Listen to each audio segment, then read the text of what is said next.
नमस्कार साथियों, मैं आपके नर्सिंग वाले बाबा। आज हम एक नया वीडियो लेकर के आ रहे हैं। और दूसरी बात मैं आपको बता दूं कि काफ़ी दिनों से हमारा जो लेक्चर है वो आ रहा नहीं था, लेकिन अब हम कंटिन्यू रहेंगे। 2-3 दिन से अपने वीडियोस आते रहेंगे। आज जो हमने जो टॉपिक लिया है उसका नाम है हाइपरटेंशन, जो कि कार्डियोवैस्कुलर सिस्टम का पार्ट है। और ये जो हम पढ़ेंगे वो एमएसएन के अंदर पढ़ेंगे, चाहे वो जेएनएम सेकेंड ईयर हो, चाहे बीएससी सेकेंड ईयर हो, ठीक है। देन एमएसएन जो मेडिकल सर्जिकल नर्सिंग है, उसका जो कार्डियोवैस्कुलर जो सिस्टम है उसके अंदर अपन हाइपरटेंशन को पढ़ेंगे। अब एक्चुअली में क्या होता है कि जो हाइपरटेंशन की अगर मैं बात करूं तो देन जनरली हम आसपास में जितने भी लोग होते हैं, हमारी फैमिली वगैरह में होते हैं, सभी में हम ये देखते हैं कि कहीं ना कहीं जो हाइपरटेंशन है वो सभी में पाई जाती है तकरीबन। अगर हम ज़्यादा मॉडली अगर देखें, आसपास में देखें, तो हमारे को मिलेगी कि हाँ एक आदमी को छोड़ करके दूसरे आदमी को पकड़े, देन जिसकी एज 35 टू अबव है वहाँ पे जाकर के हमारे को हाइपरटेंशन देखने को मिलेगा। तो आज हम जो पढ़ने जा रहे हैं वो हाइपरटेंशन के बारे में कि एक्चुअली में हाइपरटेंशन क्या है, इसके क्या क्या कारण होते हैं, किस किस तरीके का ये हाइपरटेंशन होता है, उनके बारे में हम यहाँ पे डिस्कस करने वाले हैं। तो वीडियो के साथ में जुड़े रहें, और जिसने चैनल को सब्सक्राइब नहीं किया वो जल्दी से जाकर के जो सब्सक्राइब का बटन है वहाँ पे जाके क्लिक कर लीजिएगा। इसके जो नोट्स है वो इसमें मैं डिस्क्रिप्शन में लिंक आएगी आपको टेलीग्राम के, उसके ऊपर आपको अवेलेबल हो जाएंगे। तो ठीक है, पढ़ते हैं। हाइपरटेंशन की अगर अपन बात करें तो एक्चुअली में हाइपरटेंशन क्या होता है कि जैसे कि अपने हमारा जो हार्ट है, हार्ट के द्वारा जब ब्लड को पंप करा जाता है तो जो आर्टरीज हमारी होती है उनके ऊपर ब्लड के द्वारा जो प्रेशर लगाया जाएगा उसी को अपन बोलते हैं ब्लड प्रेशर। उसको क्या बोलते हैं? Blood pressure. अब ये जो ब्लड प्रेशर होता है उसकी नॉर्मल वैल्यूज की मैं बात करूं तो देन कितनी होती है? 120/80 mm ऑफ Hg हमारे को देखने को मिलती है। ब्लड प्रेशर की बात कर रहा हूं, नॉर्मल वैल्यूज बात कर रहा हूं किसकी? ब्लड प्रेशर की। किसकी बात कर रहा हूं मैं बच्चों? ब्लड प्रेशर की, ठीक है। तो ब्लड प्रेशर की जो नॉर्मल वैल्यूज होती है वो कितनी होती है? 120/80 mm ऑफ Hg आपको देखने को मिलती है। अब इसमें क्या होता है, इसमें भी दो रीडिंग हमारे को देखने को मिलेगी कि जो 120 है वो यहाँ पे क्या होगा बेटा? सिस्टोलिक डेटा होगा। क्या होगा? सिस्टोलिक ब्लड प्रेशर होगा। और जो 80 है वो क्या होगा? आपका डायस्टोलिक प्रेशर होगा। क्या होगा? डायस्टोलिक प्रेशर होगा, ठीक है। ब्लड प्रेशर में दो चीजें आती है, एक होता है सिस्टोलिक, एक होता है डायस्टोलिक। तो जो सबसे बड़ी जो अपने को वैल्यू प्राप्त होगी उसको अपन बोलेंगे सिस्टोलिक, और जो सबसे कम होगी उसको क्या बोलेंगे अपन? डायस्टोलिक। अब ये है कि जब 120/80 mm ऑफ Hg आएगा देन अपन उसको बोलेंगे नॉर्मल वैल्यूज। लेकिन अगर हाइपरटेंशन जब हम पढ़ेंगे देन हमें पता है कि जो उसकी नॉर्मल रीडिंग है उससे ज्यादा हमारे को ब्लड प्रेशर देखने को मिलेगा। तो 140/90 अगर हमारे पास में वैल्यूज आ जाती है तो हम ये कहते हैं कि यहाँ पे क्या हो गया? पेशेंट को हाइपरटेंशन हो गया। क्या हो गया? हाइपरटेंशन हो गया। अब एक्चुअली में अगर मैं बात करता हूं हाइपरटेंशन के बारे में तो हाइपरटेंशन के क्या हुआ? हाइपरटेंशन हुआ, अपना सिस्टोलिक प्रेशर बढ़ गया, डायस्टोलिक प्रेशर बढ़ गया। तो इसका क्या कारण हुआ? जनरली नॉर्मल पर्सन के तो कभी ब्लड प्रेशर देखने को नहीं मिलता। जनरली आप अपना चेक करवाइएगा, आपको पता पड़ेगा कि क्या होगा कि आपका ब्लड प्रेशर है वो मे बी अगर आप पहले से हो हाइपरटेंशन के पेशेंट देन आपको आपका जो बीपी है वो बढ़ा हुआ मिलेगा। अदरवाइज जनरली हमारे को बीपी है वो नॉर्मल 120/80 के अराउंड आपको देखने को मिलेगा। तो हम जो पढ़ने हैं वो यहाँ पे पढ़ने आए हैं कि हाइपरटेंशन के क्या क्या टाइप होते हैं और यहाँ पे उसके क्या क्या कारण हैं जिनकी वजह से हाइपरटेंशन हमारे को बढ़ने को मिलेगा, ठीक है। कि क्या कारण है कि जिनकी वजह से हाइपरटेंशन बढ़ा, तो उनके बारे में कुछ डिस्कशन कर लेते हैं। सबसे पहले जो मैं बात करके आ रहा हूँ टाइप एंड कोजेज की, तो सबसे पहले जो टाइप है वो है प्राइमरी हाइपरटेंशन। क्या है? Primary hypertension. अब प्राइमरी हाइपरटेंशन की अगर मैं बात करूं तो इसका जो कारण होता है, कोज जो होता है वो अननोन होता है। कोई इसका स्पेसिफिक रीजन नहीं होता भाई इस वजह से आपको हाइपरटेंशन देखने को मिलेगा। लेकिन मैं आपको बता देता हूं इसमें कुछ कोज हैं, वो कौन कौन से उनके बारे में अपन डिस्कशन कर लेते हैं। कि पहला तो आता है आपका फैमिली हिस्ट्री। भाई आपकी जो फैमिली हिस्ट्री रही है उनमें किसी प्रकार का कोई किसी को हाइपरटेंशन का तो पेशेंट नहीं था। अगर वो है देन मे बी आपको जेनेटिकली की वजह से आपको भी हाइपरटेंशन हो सकता है। दूसरी बात करता हूं मैं आर्टेरियल डीजनरेशन। आर्टेरियल डीजनरेशन का मतलब होता है बच्चा कि ये जो बीपी हमारे को देखने को मिलेगा वो क्यों होगा? क्योंकि आपको एज आपकी बढ़ेगी। अब आपको पता है, आप कोई भी नया पेन ले लीजिए, जैसे मेरे पास में एक मार्कर है, आप जब इसको न्यू लेते हो देन इसकी जो टिप होती है वो काफी आपको नई देखने को मिलेगी, फ्रेश देखने को मिलेगी। लेकिन अगर ये जैसे जैसे यूज करते जाओगे देन वैसे वैसे ये पुरानी होती जाएगी, खत्म होती जाएगी। तो वैसा ही होता है कि जब न्यूबॉर्न बेबी होता है देन उसकी आर्टरीज बहुत अच्छी होती है, जैसे जैसे वो बूढ़ा होता जाएगा वैसे वैसे उसकी जो आर्टरीज है वो क्या होती जाएगी, डैमेज होना स्टार्ट हो जाएगी। और वही चीज होगी कि आर्टियल डीजनरेशन कब होगा, जब अपनी एज बढ़ेगी और इस वजह से आपको बीपी बढ़ता हुआ देखने को मिलेगा। उसके अलावा अगर मैं बात करूं तो प्रोलॉन्ग मेंटल टेंशन की अगर अपन बात करते हैं तो इसमें एक्चुअली में क्या होता है कि अगर आपने कोई भी प्रकार का मेंटल कोई भी स्ट्रेस ले रखा है, आपको किसी भी प्रकार के टेंशन अगर है बच्चों, तो उसकी वजह से भी आपको प्राइमरी हाइपरटेंशन देखने को मिलेगा कि आपका जो बीपी है वो बढ़ा हुआ देखने को मिल जाता है। जो जनरली आप अपने घर वगैरह में देखते हो कि आपकी मम्मी को या आपके पिताजी को या आपके दादाजी को, आपके दादी को अगर हल्की सी भी कोई टेंशन हो जाती है या फिर छोटी एज के अंदर भी अगर अपन को काफी ज्यादा स्ट्रेस का सामना करना पड़ता है देन कहीं ना कहीं एंजाइटी की वजह से, स्ट्रेस की वजह से भी आपका ब्लड प्रेशर बढ़ा हुआ पाया जा सकता है। इसके अलावा मैं बात करूंगा बच्चों हार्मोनल और मेटाबॉलिक डिस्टरबेंस वगैरह की वजह से। मेटाबॉलिक डिस्टरबेंस और हार्मोनल की बात करें तो कभी कभी क्या होता है, हार्मोनल इम्बैलेंस वगैरह हो जाता है, जैसे कि या तो हार्मोन का जो सिक्रेशन होगा वो या तो कम होगा या मे भी क्या होगा, बढ़ेगा। देन कहीं ना कहीं उस हार्मोन की वजह से बीपी का क्या कनेक्शन है, तो उसके लिए मैं डिस्कस करना चाहूंगा कि हमारे एक एडीएच का सिक्रेशन होता है, किसका सिक्रेशन होता है, एडीएच का सिक्रेशन होता है। ये एडीएच जो है वो क्या करता है, सोडियम का एब्जॉर्प्शन को इंक्रीज करता है, सोडियम को एब्जॉर्प्शन को इंक्रीज करता है, जिसकी वजह से क्या होगा कि हमारी बॉडी में सोडियम बढ़ेगा। देन कहीं ना कहीं जो सोडियम है वो क्या करता है, हाइपरटेंशन को बढ़ाता है।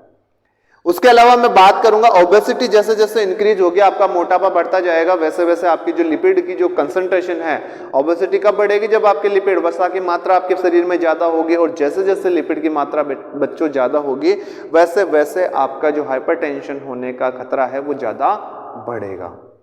देन अब अपन बात करते हैं इससे अगला सेकेंडरी हाइपरटेंशन के बारे में। जो सेकेंडरी जो हाइपरटेंशन होगी उसमें एक्चुअली में क्या होगा, ये कब होगी, ड्यू टू पैथोलॉजिकल कंडीशंस, कि मतलब कोई ना कोई बीमारी होगी या कोई ना कोई परेशानी होगी तब ही जाकर के हमारे को सेकेंडरी तरीके का हाइपरटेंशन देखने को मिलेगा। तो इसके अंदर सबसे पहले पढ़ते हैं due to kidney disease, due to kidney disease. अब किडनी के अंदर सबसे पहला क्या है, पाइलोनेफ्राइटिस जो है उसके वजह से भी आपका जो बीपी है वो बढ़ता हुआ आपको पाया जाएगा। एक्चुअली में क्या है, जो पाइलोनेफ्राइटिस है ये क्या है, it is a type of UTI. ये क्या है, एक तरीके का जो यूरिनरी जो ट्रैक्ट इन्फेक्शन है उस तरीके का क्या है, ये इन्फेक्शन है, और ये किसके अंदर आएगा, आपके किडनी डिजीज की वजह से।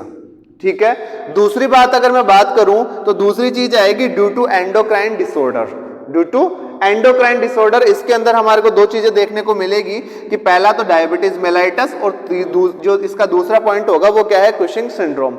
अब डायबिटीज मेलाइटस क्या करता है, जनरली मैं आपको बता दूं कि डायबिटीज जो मेलाइटस होता है एक्चुअली में अगर मैं उसके बारे में समझाना चाहूँ आपको, तो वो क्या करे, एक तरीके से दीमक एक लकड़ी को पूरा का पूरा डैमेज कर देती है, इंटरनली जो स्ट्रक्चर होती है उसको डैमेज कर देती है। ठीक उसी तरीके से अगर किसी भी पेशेंट को डायबिटीज हो जाती है देन उसको और भी जो डिजीज होने के जो चांसेस है वो बढ़ जाएंगे। जनरली अगर मैं आपको बताना चाहूँ तो आप किसी भी डायबिटिक पेशेंट को उठा करके देख लेना, उसको हाइपरटेंशन की जो बीमारी है वो जरूर देखने को मिलेगी।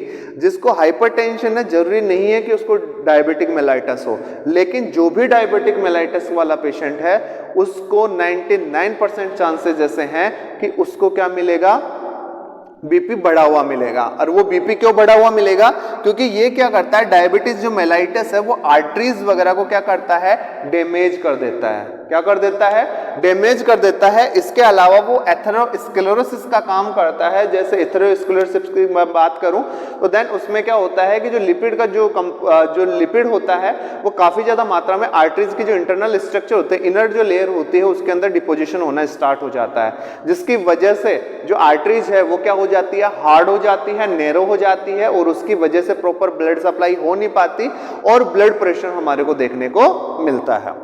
दूसरी चीज यहाँ पे आती है कुशिंग सिंड्रोम। कुशिंग सिंड्रोम के वगैरह की अगर हम बात करें तो इसमें क्या होता है, एक्चुअली में इंक्रीज कॉर्टिसोल लेवल हो जाता है। इसमें जो कॉर्टिसोल जो है उसका लेवल जो बढ़ जाएगा, उसकी वजह से क्या करेगा, ये इंक्रीज जो कॉर्टिसोल लेवल है ये इरिथ्रोपोएटिन का भी क्या करेगा, उसका भी जो प्रोडक्शन उसको ये बढ़ा देगा, और उस वजह से क्या होगा, इंक्रीज वेसोकॉन्स्ट्रिक्शन। उसकी वजह से क्या होगा, जो वेसोकॉन्स्ट्रिक्शन है वो बढ़ जाएगा। और आपको पता है कि वेसोकॉन्स्ट्रिक्शन होने की वजह से भी ब्लड प्रेशर क्या होता है, बढ़ता है। लास्ट इसके अंदर मैं बात करूं कंजेनाइटल डिफॉर्मिटी, अगर उसको जन्मजात किसी भी प्रकार की बीमारी हो, जैसे कि रीनल आर्टरी ऑब्स्ट्रक्शन, कि उसके अंदर जो रीनल आर्टरी है उसके अंदर अगर किसी प्रकार का क्या आ गया, ऑब्स्ट्रक्शन आ गया, देन तब भी हमारे को बीपी जो है वो बढ़ा हुआ देखने को मिलेगा। देन और कोज की हम बात करेंगे तो उसके अंदर पहला आएगा आपका इनलार्ज प्रोस्टेट। अब आपको पता है जो प्रोस्टेट है वो जो अपना जो यूरिन का जो अपना मतलब यूरेथ्रा जो होता है उसकी अगर हम अपन बात करें, पेनिस की जो अगर अपन बात करें, यूरिनरी ब्लैडर, ठीक है, और यूरेथ्रा के बीच के दोनों तरफ ये आपका प्रोस्टेट पाया जाएगा। अगर ये क्या है कि आपका जो प्रोस्टेट है वो अगर क्या हो जाएगा, बढ़ जाएगा, उससे जो आपका यूरिन जो जा रहा है आगे की तरफ वो प्रॉपर मात्रा में नहीं जा पाएगा। उसकी वजह से क्या होगा कि जो आपका यूरिन स्टोरेज है वो क्या हो जाएगा, बढ़ जाएगा।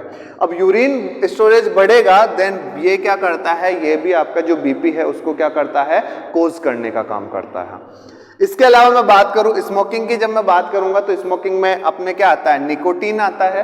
और ये जो निकोटीन है वो क्या करता है कि ब्लड वेसल्स जो है उनको क्या करने का काम करता है, हार्डनिंग का काम करता है, जिसकी वजह से भी आपको ब्लड प्रेशर देखने को मिलेगा। उसके अलावा अगर अपन एक्सेसिव मात्रा में सोडियम जो है उसका भी इंटेक अगर ज्यादा कर रहे हैं तो उस दौरान भी हमारे को ब्लड प्रेशर ज्यादा देखने को मिल सकता है। बच्चों आगे अगर हम बात करते हैं border line hypertension. Border line hypertension का मतलब ये होता है, जनरली अगर मैं आपको समझाऊं तो उसमें क्या होता है कि हमने कभी बीपी चेक करवाया, देन वो 140/90 आ गया, देन सडनली नेक्स्ट डे जब अपन ने चेक करा, देन हमारे को पता पड़ा कि हमारा जो बीपी है वो 120/80 है। तो देन कभी कभी उसमें क्या आ जाता है, एलिवेशंस आ जाते हैं, देन उसको अपन बोलेंगे कि बॉर्डर लाइन हाइपरटेंशन। अगर कभी उसका गलती से अगर बीपी बढ़ा हुआ आया, देन हम बोलते हैं कि आप एक काम करा, हर वीकली मेरे पास चेक करवाने के लिए आना कि बीपी आपका कितना क्या आ रहा है, ठीक है। देन आगे अगर मैं बात करता हूं मैलिग्नेंट हाइपरटेंशन और बिनाइन हाइपरटेंशन, और आता है व्हाइट कोट हाइपरटेंशन, ठीक है। तो मैलिग्नेंट हाइपरटेंशन की बात करता हूं तो मैलिग्नेंट में क्या होता है, एकदम से एक्यूट होता है। क्या होता है, एक्यूट, कि एकदम से क्या हो गया, आपका एक्यूट वेस्कुलर डैमेज हो गया, जिसकी वजह से आपका ब्लड प्रेशर सडनली एकदम से आपका ब्लड प्रेशर बढ़ने को देखने को मिल गया।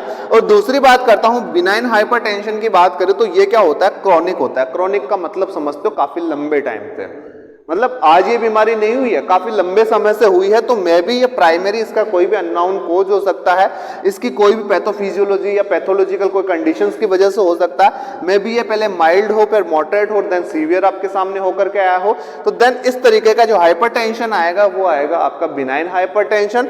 लास्ट वन जो आता है इसका आता है white coat hypertension. Last one क्या आता है आपका, white coat hypertension. White coat hypertension का मतलब क्या होता है कि hospital in the anxiety cause BP when doctors या नर्सेज मेजर बीपी। मतलब अगर या तो कोई डॉक्टर और या फिर कोई नर्सेज आपका जब क्या कर रहा है, ब्लड प्रेशर को मेजर कर रहा है, उस दौरान उनको देख करके हमारा जो ब्लड प्रेशर है वो किसकी वजह से बढ़ गया, एंजाइटी की वजह से बढ़ गया, देन इसको भी अपन क्या बोलेंगे, व्हाइट कोट हाइपरटेंशन, क्योंकि बीपी तो बढ़ा है। बीपी बढ़ने का मतलब क्या हो गया, हाइपरटेंशन। तो इसके ये कुछ कोज थे जिनकी वजह से, कुछ कोज थे, कुछ टाइप थे जिनकी वजह से हाइपरटेंशन हमारे को बढ़ा हुआ देखने को मिलता है। इसके अलावा अगर मैं बात करूं बच्चों आपसे, तो इसके बारे में अब हम जो ये अभी तक जो हमारी क्लास हुई है, आगे हम क्या करेंगे, इससे जब जैसे आगे का जो टॉपिक रहेगा वो अपन इसका हाइपरटेंशन पार्ट 2 रखेंगे, जिसके अंदर हम इसकी पैथोफिजियोलॉजी वगैरह क्या होती है वो सारा आगे का जो ये आपका पोर्शन जो बच जाता है, मैनेजमेंट वगैरह क्या होता है, मेडिकल मैनेजमेंट वगैरह क्या होता है, वो सब के बारे में अपन डिस्कशन करेंगे। तो आई होप ये बच्चों ये सारी जो क्लास है वो आपको बहुत अच्छे से समझ में आई होगी। उम्मीद करता हूँ कि आप नेक्स्ट पार्ट का वेट कर रहे होंगे और जल्दी हम नेक्स्ट पार्ट आपके सामने लेकर के आ रहे हैं। तो जल्दी से जिसने चैनल सब्सक्राइब नहीं किया वो जल्दी से जाकर के चैनल को सब्सक्राइब कर दीजिए। और हाँ, अगर आपको कुछ वॉइस का इशू है, आई थिंक आज आपको वॉइस का इशू नहीं आ रहा होगा, लेकिन अगर गलती से भी आपको और कोई इशू लगता है वीडियो की रिकॉर्डिंग दिन, आप हमारे को बता सकते हैं, हम उसमें इंप्रूव करने की कोशिश करेंगे। जय हिंद, जय भारत।